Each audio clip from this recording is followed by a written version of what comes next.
This is all a part of this. Some of the Jews that I airlift are from Ukraine.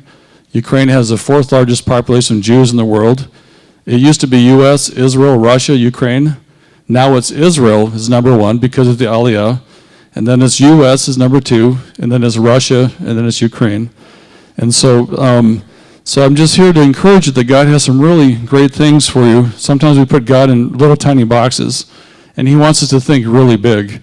I mean, he wants us to be visionaries and to have incredible things. And sometimes if you go through great injustices or great trials, sometimes the deeper your trial is, the longer that it seems like you're going to have an answer to your trials, God is going to elevate you to really high levels. If you look at the story of Joseph in the Bible, Joseph I went back when I did research on my book because I talk about Joseph and Moses and about when disaster happens that turns your life, flips it upside down. How do you handle that when you have a promise from God about your life? And Joseph was 8.5 years old when his mother died. Can you imagine? A little boy.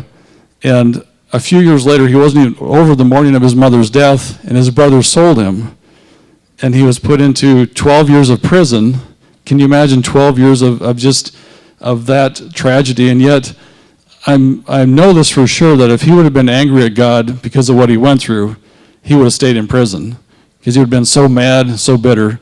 And when I speak to the former Soviet Union, I tell the people, because they have so many problems over there, and they're so open to God, it's incredible. And I'm so grateful that I can be there, but God will lift you up to places that are really incredible. Okay, now going onto my testimony. I had my mother passed away about 12 years ago, but a very unique person. She founded the Right to Life in Iowa with Senator Arthur New, and she had a lot of death threats. And she always would joke, because, I mean, they were real death threats. She said, well, they can only kill you once, and then it all gets better after that. And it kind of put things into perspective, you know. And so she was a public speaker, and she was a writer, and I think I picked up her sort of giftings on that. And when I was 8 years old, she about died. She had cancer. And she got down to 83 pounds, and we did not think she was going to live. And at that time, the Lord was dealing with me with visions, with Israel, with Wings of Eagles, and that's the program I'm involved with in Israel, the Wings of Eagles program of airlifting of the Russian Jews. At the age of 9, my dad leaves. And then at the age of 10, my grandfather dies. So as a 10-year-old, I was the oldest male member of the family. So I got used to adversity. When I was 16, I was earning more money than any of my siblings, so I was the head of the household at 16. At 19, this is where my testimony comes in.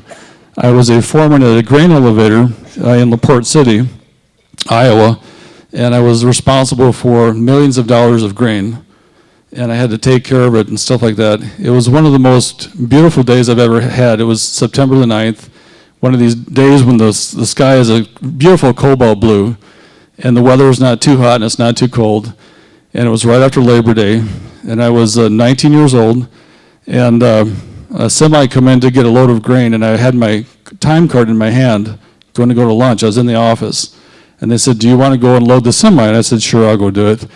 And I got into the elevator when the thing blew up. It was a grain dust explosion. They heard the explosion 14 miles away. It was that big.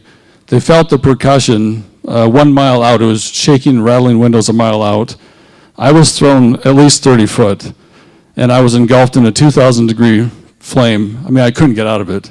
I was breathing in flames, and I thought, I knew I had this calling on my life. I thought, this can't be happening to me. I mean, how could this be happening, you know? But the reality was that's where I was at. As I was flying through the air, time stops, and it goes like in little microseconds when your life is ending. And I saw a shovel, a grain shovel, like a scoop like what they scoop snow with, a heavy one, aluminum shovel. It was flying past me with the scoop up and the handle down. As it went by me, it was curling because of the intensity of the heat. So it shows you how hot it was. So I landed 30 feet away. I landed face down. My shirt melted into me. Luckily, I had blue jeans on. My legs were burnt about up to my thighs, but my pants were